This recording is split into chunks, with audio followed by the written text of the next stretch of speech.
할렐루야! 주의 이름을 찬양합니다. 선포된 말씀이 여러분 각 사람에게 꼭 필요한 은혜가 될 줄로 믿습니다.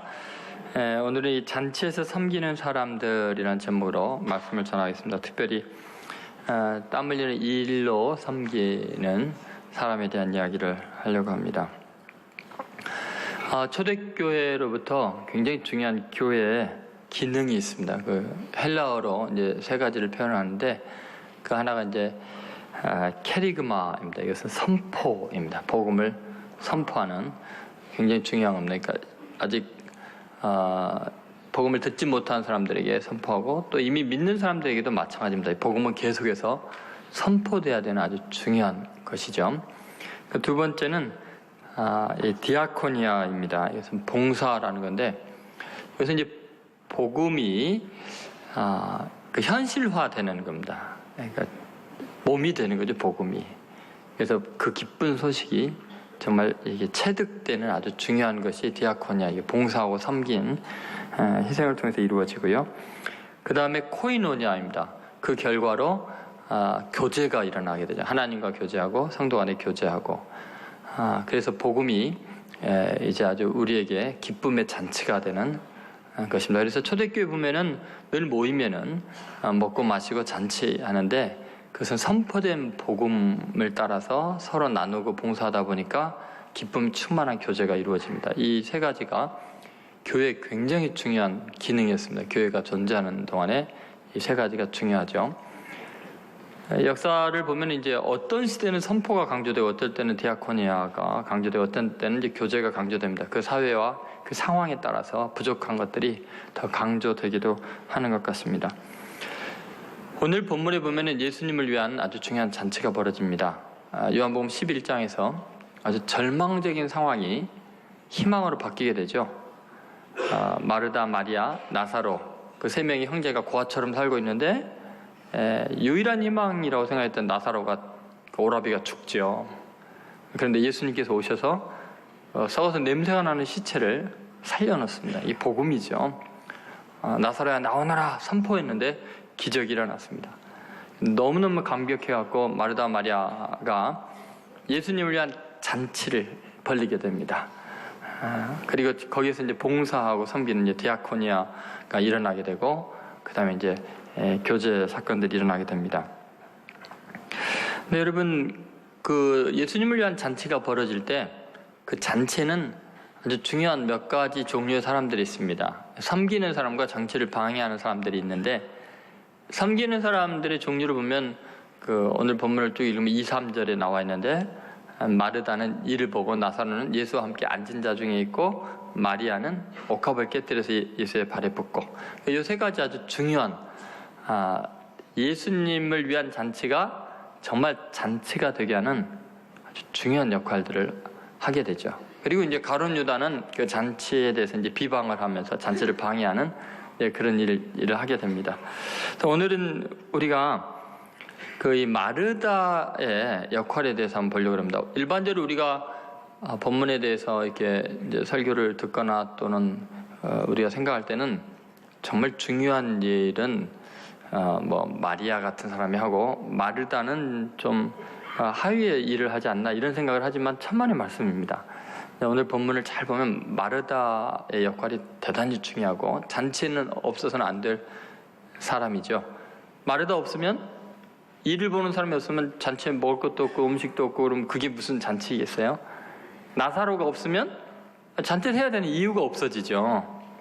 그리고 마리아가 옥합을 깨뜨려 향유를 부음으로 예수님이 얼마나 존귀한 분인가를 드러내게 되죠. 그래서 다 중요합니다. 자, 그럼 오늘 우리가 마르다를 생각할 때 과연 그게 어느 정도로 의미 있는 걸까 한번 생각해 보고자 합니다. 여러분, 기도의 사람으로 가장 유명한 분 중에 한 분이 이제 이엔 바운스라는 분입니다. 근데 이분이 섬김에 대해서 아주 재밌는 비유를 이야기했는데요. 하나님께서 세 명의 천사를 이 땅에 보내서 섬기게 합니다. 첫 번째 천사를 보냈는데 황금호를 주고 제국을 통치하는 왕으로서 섬기게 했고 두 번째에게는 이제 주판을 줘서 기업인으로 세계 경제를 흔들면서 섬기게 했고 세 번째 천사에게는 똥바가지를 줬습니다. 그래가지고 아주 가난한 동네에 가서 수지 화장실 없는 데 가서 그 가난한 사람들의 똥을 풀면서 섬기게 했다는 이야기가 있습니다. 그리고 이제 이언 바운디가 그 비유를 마무리하면서 이렇게 이야기합니다. 자, 이 3명의 천사들에게 있어서 사명감의 차이가 있을까요? 라는 질문합니다. 하나님이 맡긴 일에 경중이 있을까요? 사명감의 차이가 있을까요? 왕의 호를 들고 사역을 하든 똥바가지를 들고 사역을 하든 하나님이 주신 일은 다 의미가 있고 이유가 있기 마련입니다. 그래서 오늘 이 마르다의 섬김이라는 아주 중요한 잔치에서의 역할이 얼마나 귀중한 사명이고 의미가 있는지 이 시대에 한번 생각해 보고자 합니다. 왜냐하면 나라를 위한다는 게 뭘까? 위기 때 어떻게 하는 것이 정말 나라를 건지고 다시 한번 기쁨의 잔치를 회복하게 할 수 있는 걸까? 이런 걸 한번 잘 생각해 보세요. 이때는 지금 우리가 기도해야 될 때이고 굉장히 위기인 순간인 것 같지만 엄청난 기회의 순간이기도 하고요. 사교들의 실체들이 드러나고 문제점들이 드러나서 하나님 정말 은혜입니다. 이 드러나지 않았으면 어떻게 됐겠어요, 앞으로 우리나라가. 네, 저는 위기라기보다는 이거 어마어마한 은혜의 순간이고 대신 국민들의 반응이 중요하고 우리들의 반응이 중요합니다. 이때 정신 차리고 우리가 제자리를 지켜가면서 이것을 감사하면서 이것을 통해서 우리 자신을 회개하고 돌이킨다면 이런 은혜가 어디 있습니까? 전에 모르고 지나갔으면 어떻게 될 뻔했어요.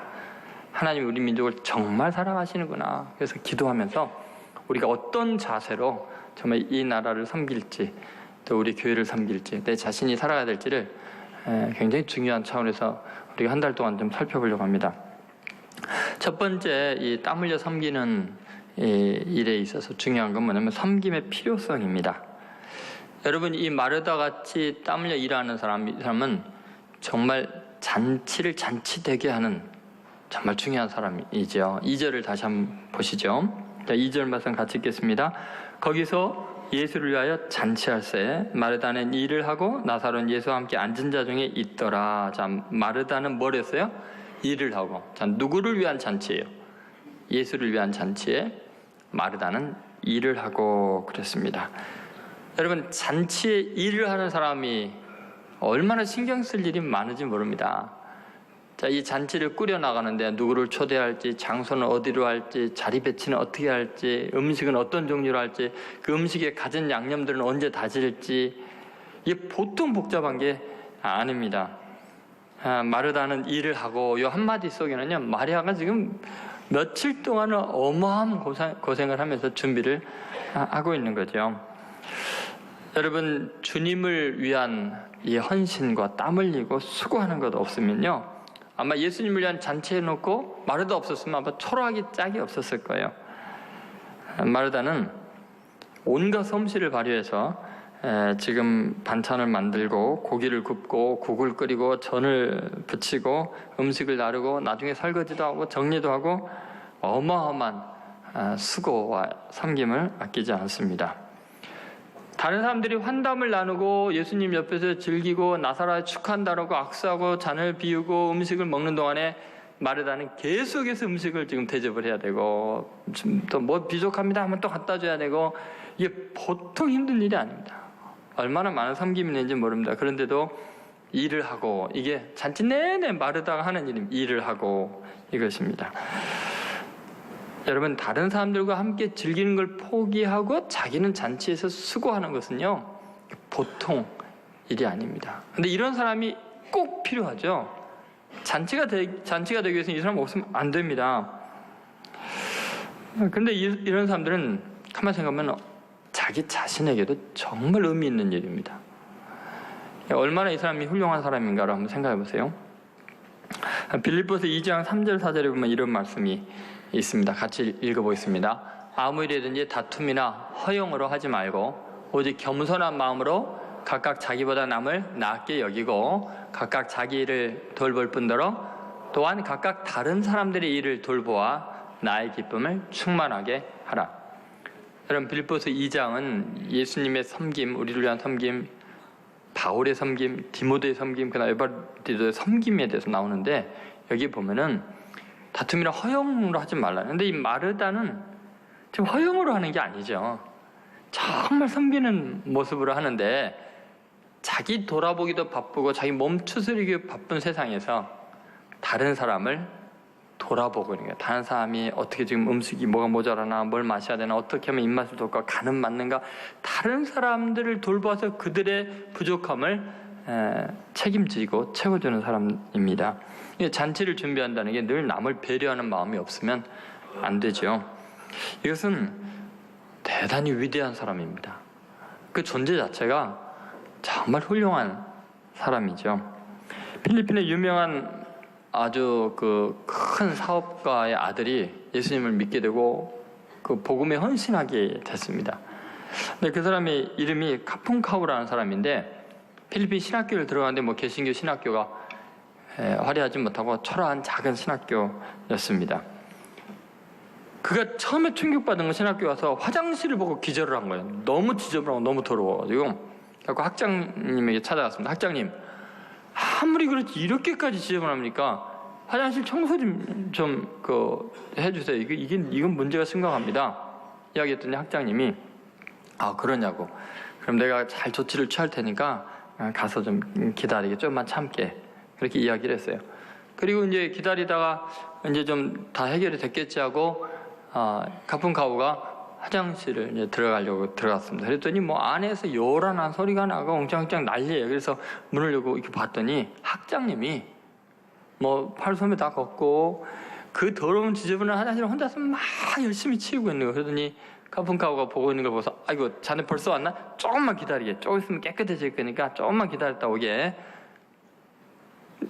이 학생이 너무 충격을 받았고 아니 학장님 청소부를 사서 시키면 되지. 그럼 학장님이 왜 직접 하십니까? 그렇게 이야기를 한 거예요. 그랬더니 학장님이 이런 말을 합니다. 천국은 그런 것이 아니라네. 신학교나 교회는 먼저 일을 보는 사람이 일을 하는 걸세. 돈으로 해결하는 것도 아니고 힘으로 해결하는 것도 아니지. 불결하다고 생각하는 사람, 쓰레기를 보는 사람, 그 하나하나가 청소를 할 때 우리의 삶의 주변은 깨끗해지는 걸세. 자네가 부잣집 아들로 여기에 와서 보니까 좀 불결하게 보일 걸세. 그러나 여기 사는 다른 사람들이 보기에는 그렇게 불결하다고 느껴지지 않는다네. 왜냐하면 다 가난하게 살고 이런 환경에서 사니까. 그런데 먼저 자네가 이게 위생적으로 문제가 있다고 느꼈다는 것은 자네 수준이 높은 거잖아. 그러면 자네가 청소를 하면 우리 전체가 다 깨끗한 환경이 되지 않겠는가. 먼저 느끼는 사람이 섬기는 거네.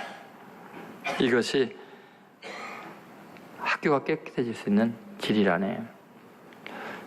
여러분 가만히 한번 생각해 보세요. 나라의 문제를 많은 사람들이 지적을 합니다. 교회 문제도 많이 지적을 하고요. 가정의 문제도 지적을 합니다. 근데 여러분 그것이 잔치가 되고 기쁨이 더 깨끗해지려면 그 수준을 본 사람이 사명으로 느끼고 자기가 해결해야 되는 거예요. 다른 사람이 잘못했다, 왜 이렇게 더럽냐, 왜 이렇게 부정하냐라고 말하는 게 아니라 내가 그걸 해결해야 돼요. 내 눈에 보인다는 것은 내 사명이라는 거예요. 왜 헌신하지 않느냐라고 말하는 게 아니라 내가 헌신하면 되는 거예요. 그것이 없이 다들 남탓만 하니까 잔치가 안 돼요. 잔치가 원망의 자리를 받겠죠. 마르다는요, 그냥 다른 사람을 돌보면서 자기가 땀 흘려서 그 필요를 채워주고 있는 거죠. 여러분 세상 사람들은 조용히 섬기는 사람들을 좀 모자란 사람들이나 힘없는 사람이 가난하니까 섬기지라고 생각하는데 천만의 말씀입니다. 정말 능력 있고 자기 입장을 초래해서 남을 배려할 줄 아는 사람만이, 수준이 높은 사람만이 섬기는 거예요. 그래서 성경은 분명히 우리에게 이 진리를 가르쳐주죠. 마태복음 23장 11절에 이렇게 말하고 있습니다. 같이 읽겠습니다. 너희 중에 큰 자는 너희를 섬기는 자가 되어야 하리라. 여러분 마르다가 큰언니인 게 틀림없습니다. 동생들은 일 안 하고 앉아있는데 언니가 다, 우리 집도 보니까 저희 누님이 다 합니다. 명절에 혼자서 다 해요.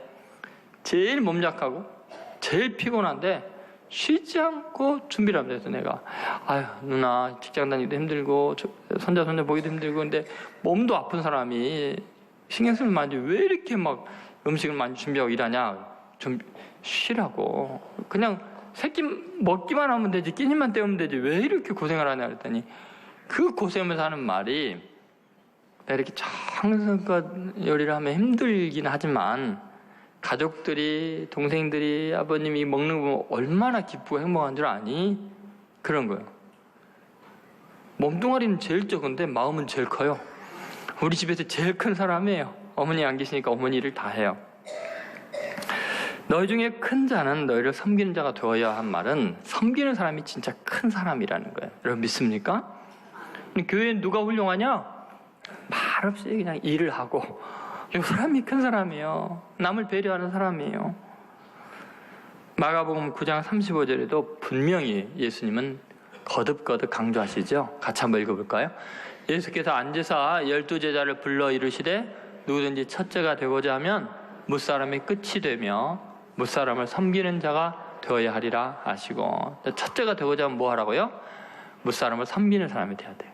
많이 섬기는 사람, 땀 많이 흘리는 사람, 그 집에서, 그 직장에서 가장 수고하는 사람이 거기 첫째예요.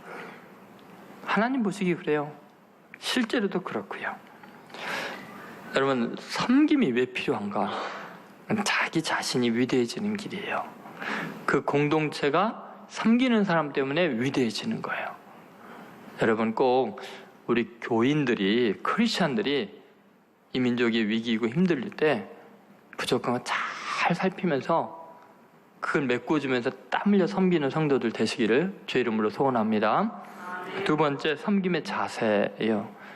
섬기는 사람은 감추고 드러내지 않는 섬김을 하는 거예요. 겸손히 섬기는 거예요. 여러분, 이 섬김이 큰 자라고 하고 위대한 이유는 뭐냐면요, 그 인격의 겸손함에 있어요. 너무 인격이 고매한 거예요. 오늘 본문을 쭉 보면요, 마르다는 일을 하고 이걸로 끝. 그냥 뭐 나서는 게 없어요.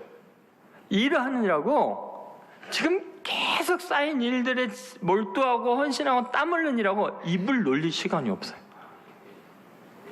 남 뭐라고 혼낼 시간도 없어요. 근데 이제 제가 마지막 주에 살펴보겠지만 아무 일도 안 하고 얻어먹는 가론 여자가 말이 많아요. 그렇게 할 말이 많고 그렇게 똑똑하고 그래. 섬기지 않는 사람은 말이 많게 돼 있어요. 여러분, 정말 이 섬기는 자세의 가장 중요한 건요, 그 고매한 인격이 섬김 속에 드러나는 거예요. 그것은 겸손하게 섬기는 겁니다. 너무 아름답습니다. 하나님 보시기에 너무 고결하지요. 왜 그러냐면요, 지금 마르다는 누구를 위해서 잔치를 하는 거예요? 예수님을 위한 잔치예요. 내 수고를 알아달라고 잔치하는 게 아니라니까요. 내가 이만큼 봉사하고 헌신하는 거 봐주세요 라는 게 잔치가 아니죠. 그죠? 예수를 위한 잔치가 아니라 자기를 위한 잔치가 되잖아요. 그래서 분명히 2절 앞에 선언하는 거예요. 예수를 위해 잔치할세, 이렇게. 여러분, 교회가 존재하는 거, 교회에서 행사를 하는 거 누구를 위한 거예요? 예수님을 위한 거면 말하지 말고 섬기세요, 그냥. 그게 섬김의 자세예요. 예수를 위한 거지 섬기는 사람을 위한 잔치가 아니잖아요. 여러분, 이 섬김이라는 것은 정말 다른 사람이 모르고 느끼지 않게 섬겨야지 진짜 섬김이에요. 여러분, 유명한 레스토랑에 가면요, 도대체 부엌에서 뭘 만드는지 소리가 안 나고 조용한 음악이 흐르겠죠. 요란하게 요리사가 막 다다다다다 막 시끄럽게 쨍쨍쨍쨍 하면서 내가 여기서 고생하고 있는데 니네들 알아야지, 그러면 그게 훌륭한 식당이 아니죠. 조용하게, 정말 대접을 받는 사람들이 진짜 누가 있는지 없는지도 모를 정도로, 어떻게 요리를 만드는지 모를 정도로 깔끔하고 조용하게 음식이 나온다면 정말 훌륭한 요리사겠죠. 여러분, 누군가가 섬길 때 요란을 떨면 그게 섬기는 게 아니라 자기 자랑하는 거죠. 광고하는 거죠. 성경에 나오는 위대한 인물들의 섬김의 자세를 보면 늘 그렇습니다. 뭐 예수님도 들리지도 않냐고, 뭐 거리에서 외치지도 않냐고 그렇게 표현되어 있지만, 빌립보서 2장에 보면은 성경에 이와 같은 자를 존귀히 여기라라는 표현이 나오죠. 얼마나 훌륭하면 존귀히 여기나. 에바브로디도라는 사람이 바울을 섬기는데, 빌립보 교회가 바울을 후원하고 바울 후원의 회장도 있고 다 있는데, 그들의 부족함을 보고서 그 부족함을 메꾸기 위해서 섬기러 옵니다. 바울을 따라와가지고 감옥 안에서도 섬기고 끝까지 섬기는데 너무 과로를 해갖고 죽을 지경이 됩니다. 얼마나 많이 섬겼으면 사람이 죽을 지경이 되겠어요. 그런데 바울이 너무 가슴 아프냐 기도 좀 해달라고 빌립보 교회에 아마 기도 요청을 했나 봐요.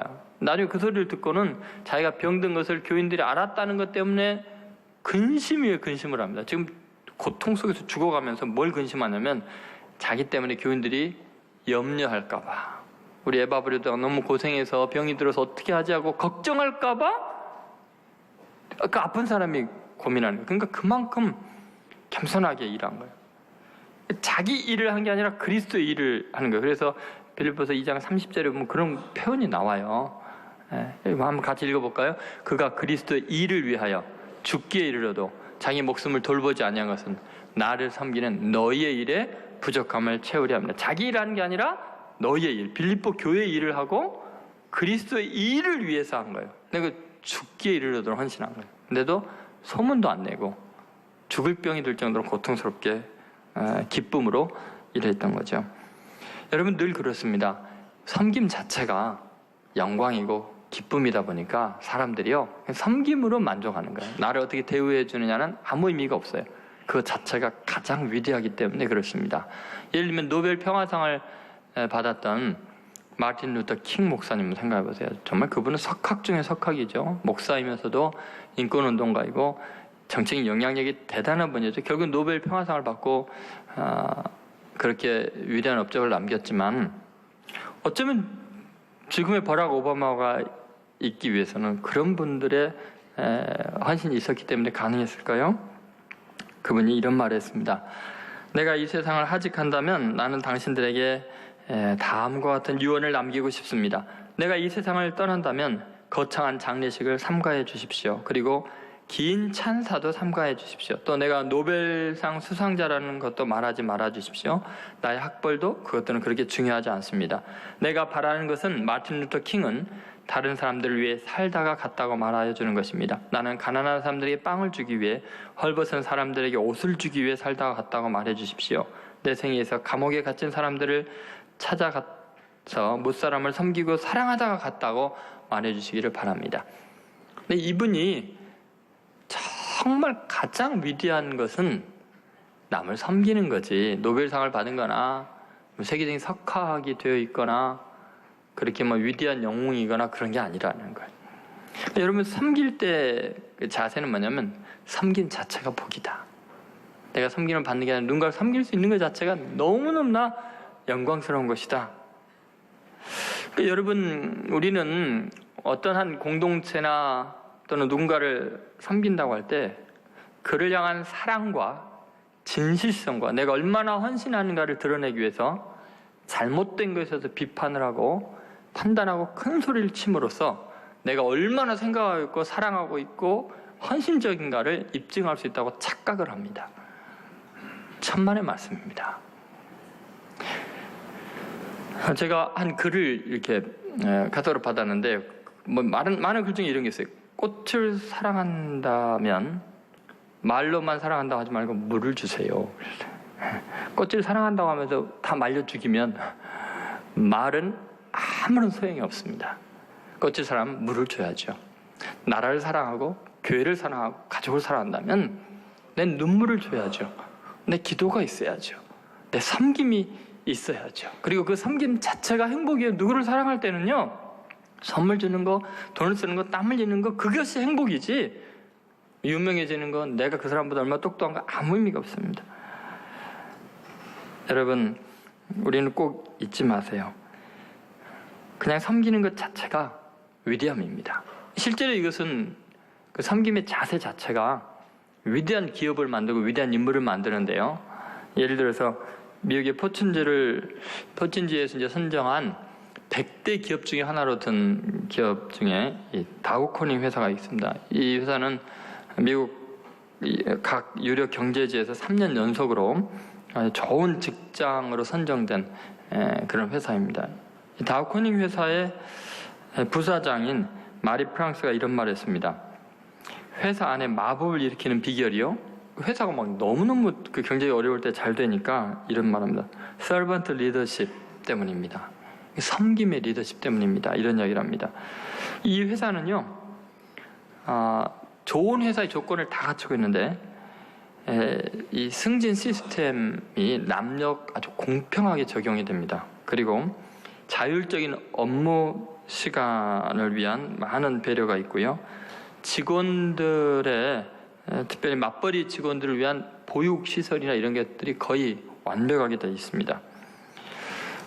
뭐 여러 가지 것이 있겠지만 가장 중요한 것 중에 하나는 뭐냐면 기업의 리더로 승진하게 될 때 반드시 이 섬김의 리더십에 대한 철저한 교육을 받습니다.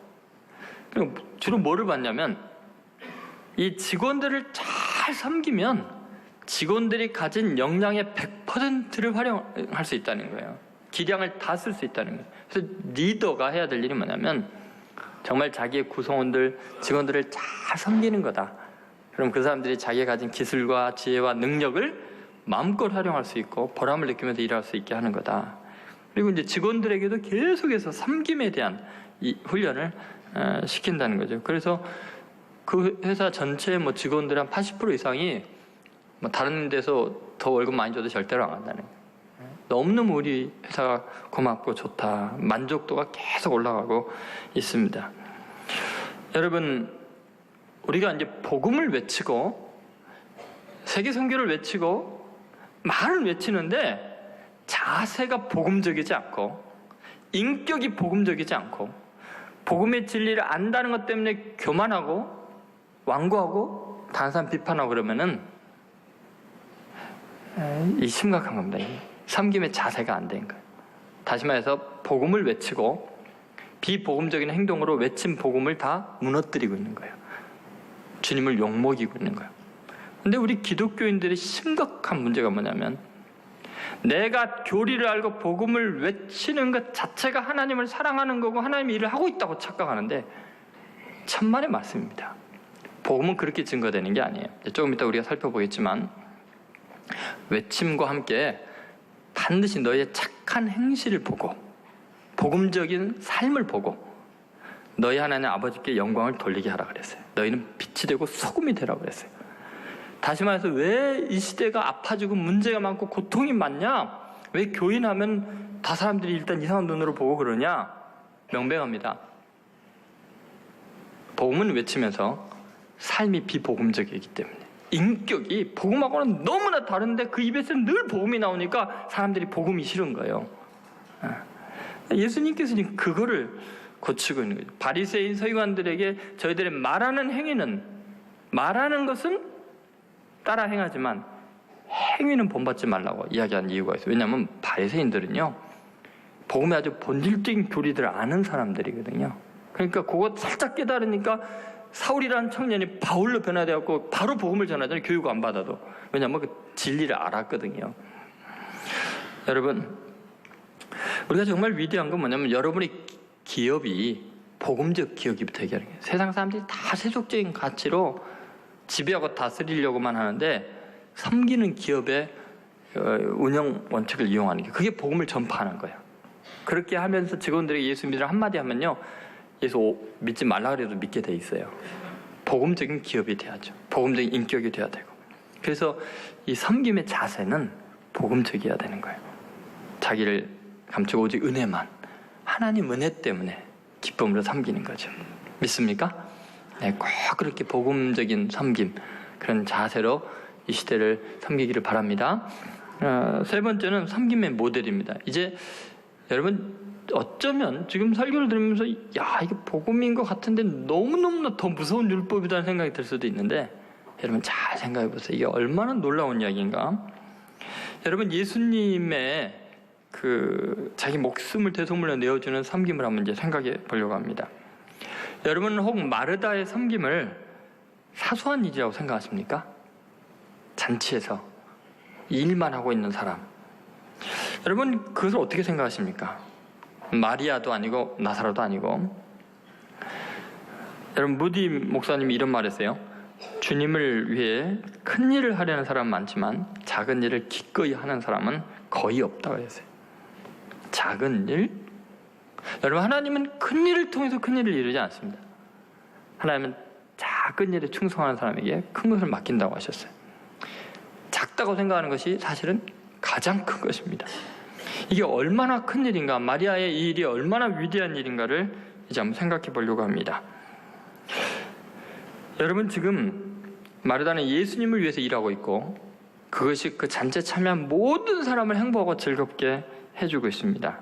가장 광범위한 섬김을 하고 있는데 사실 그녀가 땀을 흘려서 일하고 있는 이것은 기독교의 근본적인 정신이고 이것이 놀랍게 예수 그리스도의 복음의 가장 중요한 상징적인 행동이 됩니다. 자, 이 복음이 전파된다는 게 어떻게 전파되는가는 이 섬기는 일을 통해서 됩니다. 요한복음이 그걸 이제 강조하고 있는데 예를 들어서 요한복음 2장에 보면 가나안 혼인잔치가 있고 이것은 가나에서 행한 첫 번째 기적이었고 그 가나안 잔치에서 물이 포도주가 되는 기적 때문에 제자들이 비로소 예수님을 믿게 돼요. 제자들이 믿음이 생기는 이 복음의 역사는 가나안 혼인잔치 때문이고 거기에서 예수님의 영광이 처음으로 드러나게 됩니다. 그러면 가나안 혼인잔치가 뭔데요? 잔치, 결혼잔치, 잔치인데 그 잔치가 망하게 됐거든요.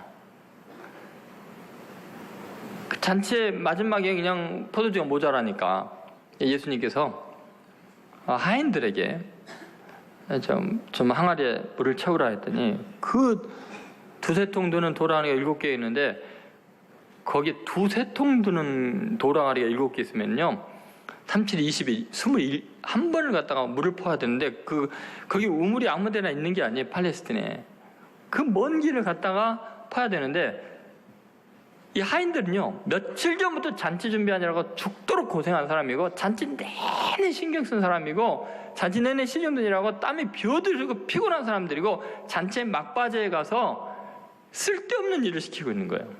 그런데 아구까지 채우잖아요. 기꺼이 섬기잖아요. 예수님 말씀에. 그럼 물이 포도주라는 기적을 처음에 깨달은 사람들도 이 사람들이고 이걸 증거한 사람도 이 사람들이고 이 제자들이 이들의 섬김 때문에 믿음이 생긴 거예요. 예수님의 영광이 드러난 거예요. 근데 여러분 이 하인들의 이 섬김의 이 모습, 그 일하는 모습, 바로 이 모습이 지금 마르다의 모습인데 더 놀라운 사실은 예수님이 바로 당신 자신의 사명과 하는 일을 그걸로 동일시 여기고 있다는 거예요. 예를 들어서 마가복음 10장 45절에 제가 늘 설교할 때마다 거의 언급하는 가장 중요한 기독론적인 사명입니다. 한번 읽어보겠습니다. 인자가 온 것은 섬김을 받으려 함이 아니요 도리어 섬기려 하고 자기 목숨을 많은 사람의 대속물로 주려 함이니라. 여기 보니까 예수님 뭐하러 왔다고요? 뭐하러 왔다고요? 섬기려 왔다 그랬어요. 근데 이 섬기려 왔다라는 말이 일하러 왔다는 말이에요. 이 말이 디아코네오라는 헬라어가 쓰였는데 마르다는 일을 하고라는 그 단어하고 똑같은 단어예요. 마르다가 일을 하고 마르다가 섬기고 있는 이것이 예수님이 이 땅에 섬기러 왔다는, 내가 그 일하러 왔다는 거예요. 그러니까 여러분 마리아가 하는 일이 예수님의 사역의 본질적인 일을 지금 하고 있는 거예요. 이게 얼마나 놀라운 일인가 한번 생각해 보세요. 마르다는 하찮은 일을 하는 게 아니에요. 지금 복음 전파의 가장 중요한 본질적인 이야기를 하고 있다는 거죠. 지금 나사로가 살아나는 기적 앞에서 너무 감기해갖고 예수님께 영광을 올리기 위해서 땀을 흘려서 감사가 넘쳐서 기꺼이 섬기고 있습니다. 근데 여러분 가만히 생각하면 마르다는 그 잔치에서 홀로 땀 흘리면서 수고하고 이름도 없이 빛도 없이 섬기고 정말 몸이 무너지는 것 같은 힘든 상황에서도 수고를 아끼지 않았던 거죠.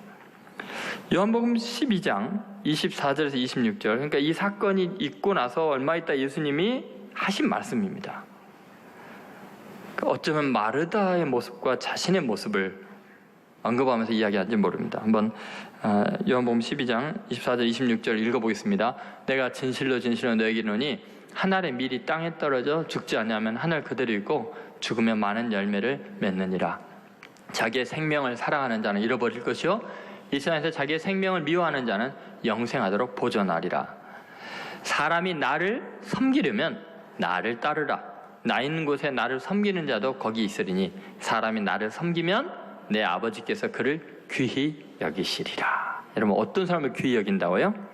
예수님을 섬기는 사람. 예수님을 섬기는 건 뭐? 예수님을 따르는 건데, 예수님이 하는 일이 뭐하러 왔다고요? 내가 이 땅에 뭐하러 왔다고요? 섬기려고 왔어요. 마르다가 예수님을 따르고 있고, 마르다는 하나님의 밀알로 땅에 떨어져서 많은 사람을 먹여 살리고 있는 거예요. 복음의 본질을 드러내고 있는 거예요. 그 하인들처럼요.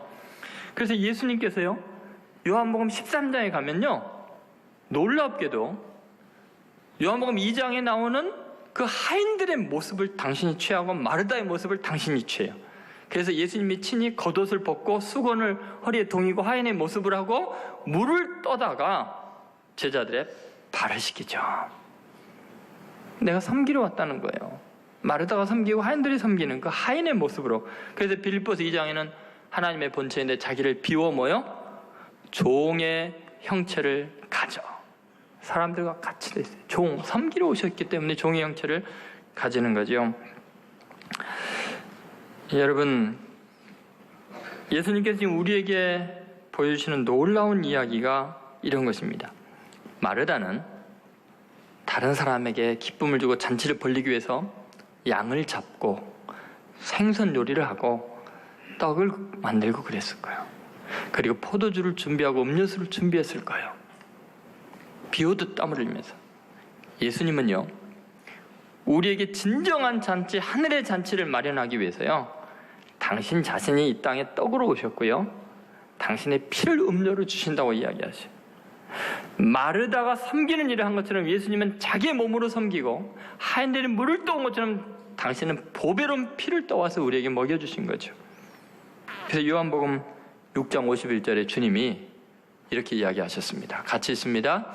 나는 하늘에서 내려온 살아있는 떡이니 사람이 이 떡을 먹으면 영생하리라. 내가 줄 떡, 곧 세상의 생명을 위한 내 살이니라 하시니라. 요한복음 6장 54절 55절도 같이 읽어보겠습니다. 내 살을 먹고 내 피를 마시는 자는 영생을 가졌고 마지막 날에 내가 그를 다시 살리리니 내 살은 참된 양식이요 내 피는 참된 음료로다.